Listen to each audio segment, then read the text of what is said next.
Here are the 3 steps that you need to take to make $1,000 every month from your blog in the next 30 days or less.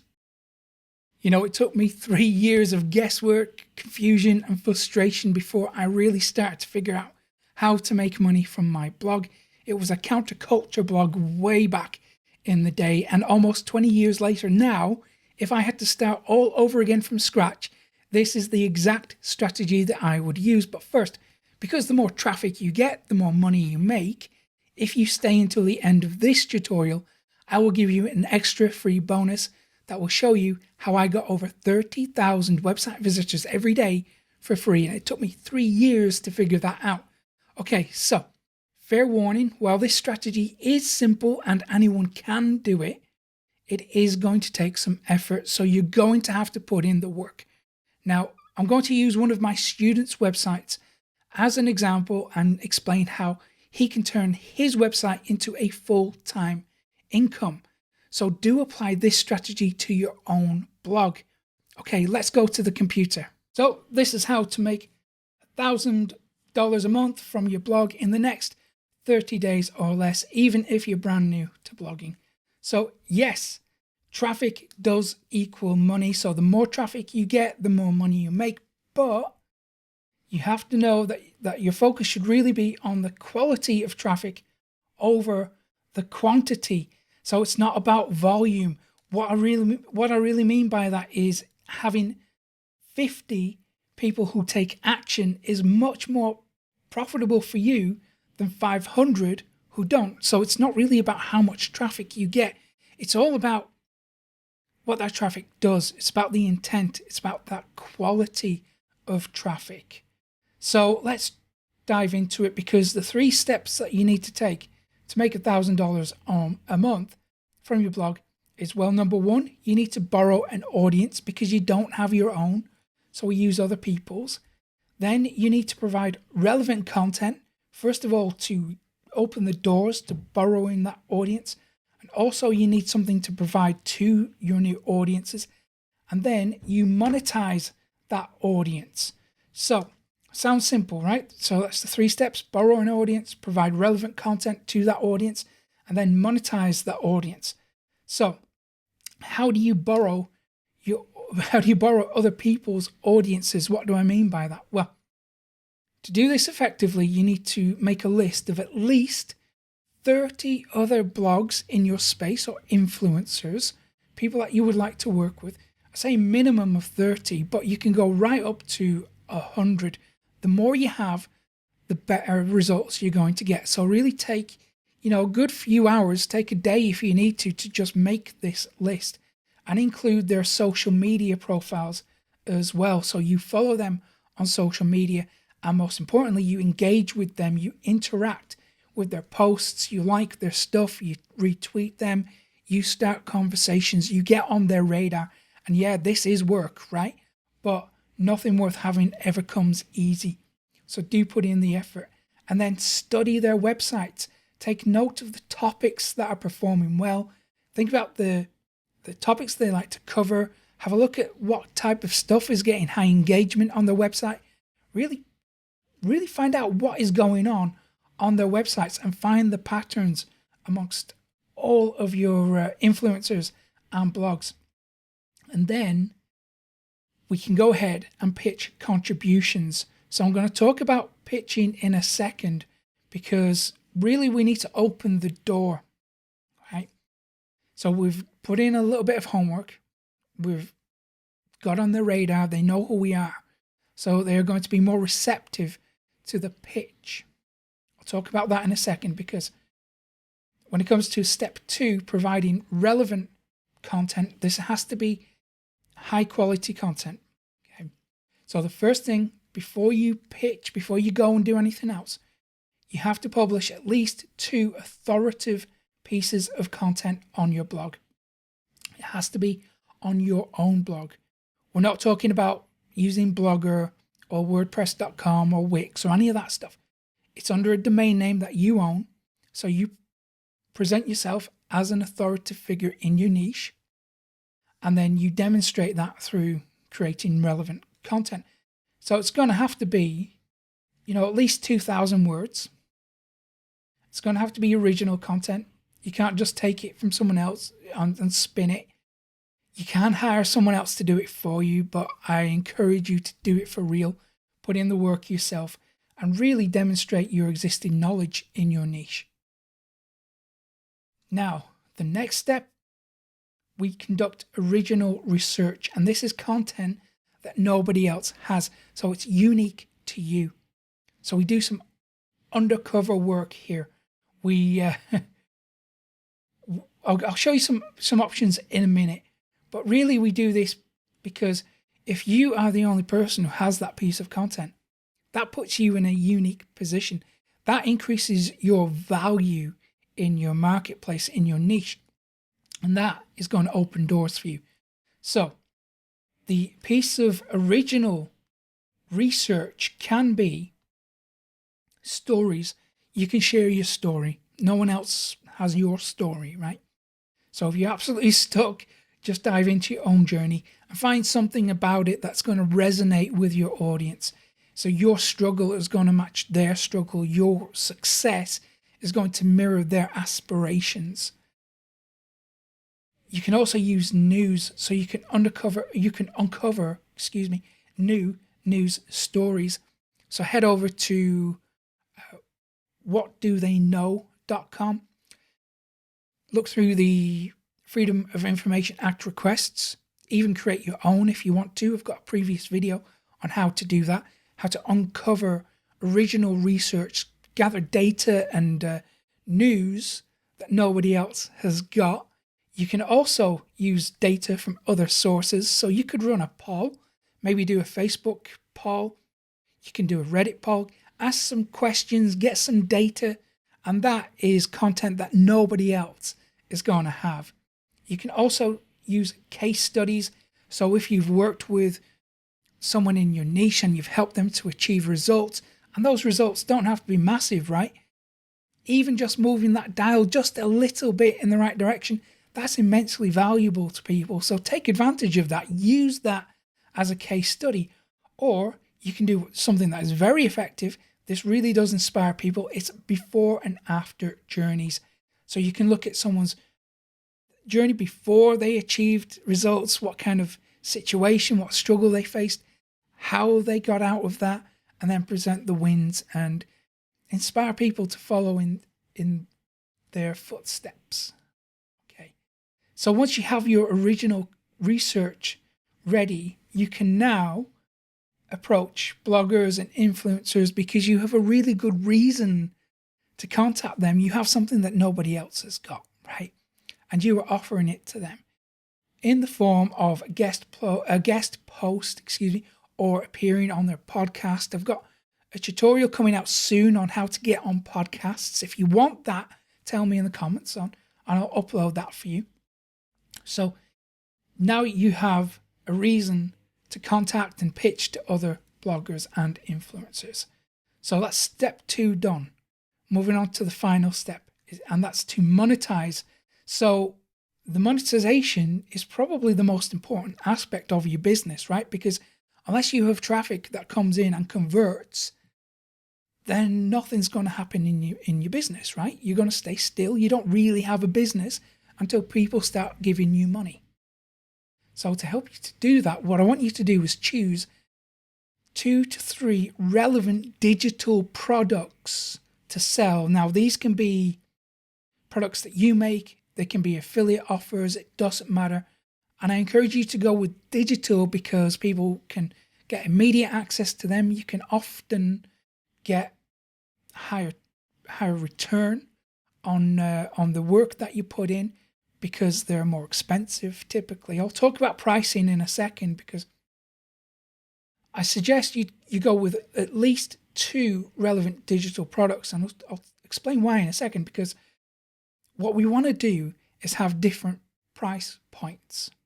So what I'm going to do in a few minutes is I'm going to map it all out for you. I'm going to draw a diagram so you see exactly how it works. But it all starts with having a low ticket item. So choose a product relevant to the audience that costs less than $50. Okay, low ticket items are anywhere usually from around $7 up to $50. Choose one of those. Choose more if you want to, but you need at least one low ticket item. Then I want you to choose a mid ticket item, and this goes up to $500. So anywhere from $50 up to $500. That's a mid ticket item, and that's really where you're going to make your money. Again, it can be an affiliate offer, it can be your own. Doesn't really matter, but you need that and it has to be relevant. Next, if you want to do this, but you don't have to, if you want to choose a high ticket item, which sell from 500 up to around 10,000, and sometimes they can go beyond that if you're a very well-known name in your industry, but typically they will go up to $10,000 per item.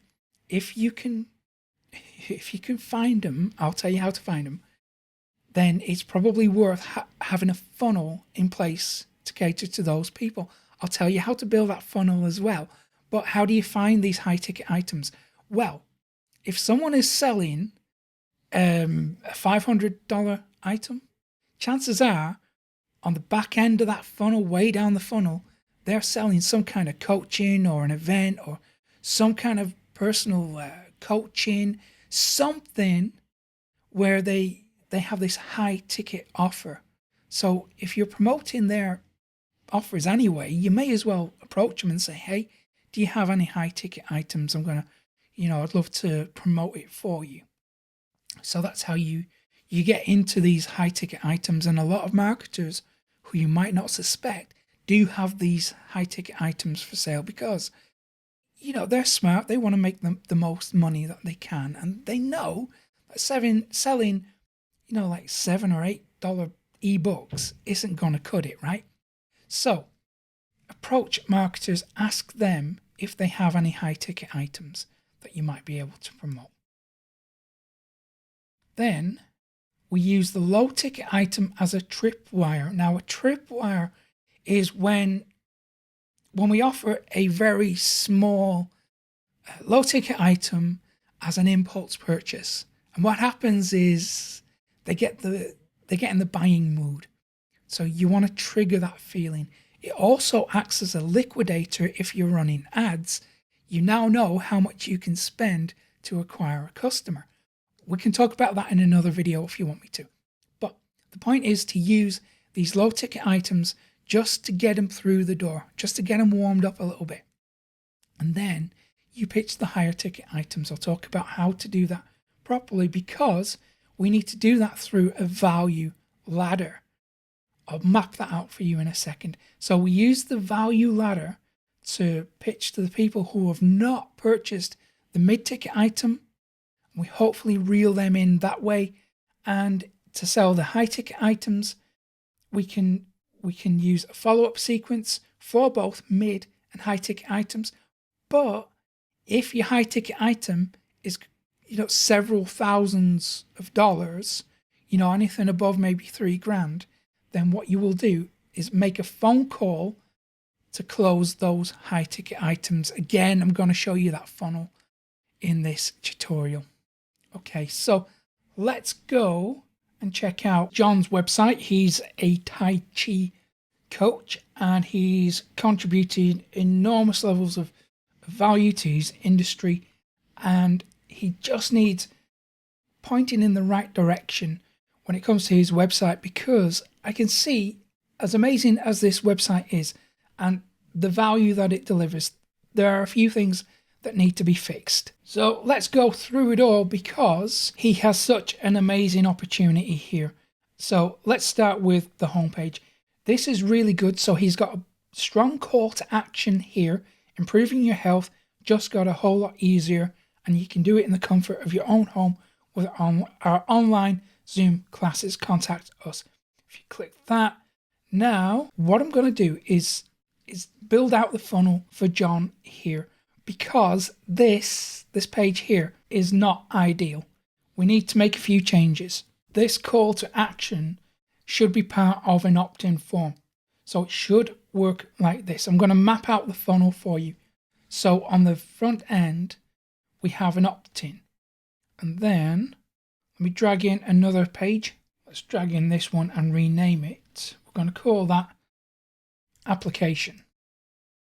So why this happens, why we have this process, we ask them to opt in so we get their email address so we can follow up. So if they fall out at this stage, it doesn't matter because we can have a sequence to re-engage them and remind them to go to the application page. Okay, so when they opt in, what's going to happen is they'll be redirected to the application page where you can ask them questions, make sure that they're a good fit for you, make sure that you're a good fit for them. And really, you want to make sure that they can afford you, because if they haven't got no money, there's no point in proceeding with the application. So they fill in that form and then you take them to a thank you page. So you tell them that their application is going to be processed, or you can even automate it to approve or reject depending on your CMS. Anyway, they get to the thank you page and we can do all kinds of really cool things with this thank you page, which I'll cover in a couple of minutes. So after they've opted in and they've gone through this process, they will then receive a confirmation email. So let's rename that confirmation. So that happens immediately. Once they confirm, we can add in a second email on another day. So let's drag in a second email, and this could be a reminder. So you're going to remind them that they have signed up for a class or they've been approved for a class. And the reason we have this reminder is, well, for two reasons. Obviously, you want them to show up so you can take payment from them, but also you want them to feel excited.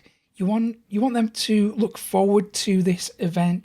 So there's almost like a countdown to it. So let's add in the actual meeting. So drag in an icon. You deliver on the promise, you help them out, but before they engage any further, you process the payment.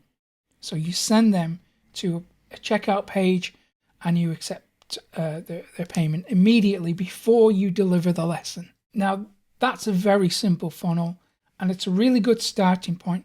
But if we're going to sell high ticket items, we're going to use this as a framework, but we're going to add a few more additions to it.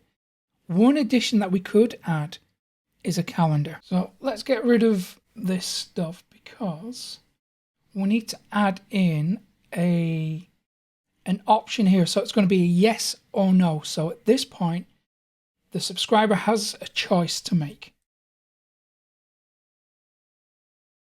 So we ask them, do they want to make a strategy call? So this is really for your benefit and theirs. So you're going to be able to uncover some information about what they really need to really assess how you can help them in the best way possible. And you can use that call to send them to a sales page, and then from the sales page to the order page. So now the funnel looks like that. But what happens if at this point they don't buy? Well, we ask them if they want a follow-up. So let's call that follow-up. And that gives you another chance to close the sale. And the great thing is you can have as many of these follow-up calls as you need. So that is how you would typically sell high-ticket items. I'm talking items that are probably over $3,000, up to around $10,000. Now, this isn't the only way to make money. In fact, this is probably the hardest way to make money because the more expensive an item is, the more difficult it is to convert. So let's talk about an easier way to get immediate sales. So let's go back to John's website. If we have a look at what he's doing on here, we can see that he's selling t-shirts. Okay, that might work for this industry. I don't have a clue, but what I do know absolutely does work is digital products. So let's go to his blog. We've got a few pieces of useful content here. So let's take a look at one of these. So I'm not going to comment on the content itself, except to say, I hope it's educational. I hope it solves a problem, and buyer intent is built into the piece of content. So, assuming it is, we have this lovely opt-in form. So what I would recommend for John to do is change the copy slightly. It's a pretty good start, to be fair. It says, before you go any further, subscribe to our free newsletter. Okay, my issue here is subscribe to our free newsletter. What's in it for the audience? What's in it for them? So free newsletter is kind of generic. It's kind of meaningless. Now, things get a little bit better down here when he promises to deliver the first 20 moves of their Tai Chi for free. So that's slightly better, but still what I would encourage John to do is to get very specific. Call out a problem and promise a result in a time frame. So quantify it, make it tangible, make it real. Now, I have subscribed to John's email list previously just to have a look at what's going on behind the scenes, so I apologize for signing up twice, but I want to show you guys what's going on and how it can be improved. So I'm going to put in my email address here. It's actually usually managed by someone else, but let's go make and then submit. Do we have to do a capture? No. Okay, right. So now we've landed on a thank you page. And what we've got here is a piece of content, the content that has been promised. Fantastic. However, again, there's a couple of issues here because John is really missing a trick. This is an amazing opportunity to get a tripwire sale that we mentioned previously. So something that low ticket that can be an impulse purchase. A good way to do that on a page like this is to deliver the content that you promise, but in doing so, in that video, you also sell the tripwire. So you have this value plus offer formula. So you deliver value, but you also put in a little offer, encourage them to make the purchase. I'll map out the funnel for you in a second, but if we have a look down here, John is asking people to download our recent articles for free. Now, that's a nice thing to offer, but really, each one of these buttons is a distraction from the action that you want them to take. So there, you're sending them off in 3 different directions when if you want them to convert, this should be the main thing on offer. That should be the big call to action. And I will get rid of these as they only serve to dilute the results. Now, what if you're not using video? What if you're just using email? Let me map out a funnel for you. So let's bring in the opt-in form. Then we go to, this time it's just a straight thank you page where they can receive what you promised them, or a better way to do it is you ask them to check the email. So they opt in, land on the thank you page, you say, yep, you've got the thing, it's in your inbox, you just have to go and confirm your subscription. So then we send them an email. Let me find email. And then that is the confirmation. Once they confirm, we then send them to another thank you page where they can actually download the thing. So now it is properly gated. And the reason why we do that is because at this stage, at the opt-in stage, people are just going to put in random email addresses. They're not going to be serious. They'll just want to get to that download. So instead, what you're doing is you're only giving the real value to the people who are serious about what you have to offer. Now at this stage, at the very first thank you page, we have the tripwire offer, don't we?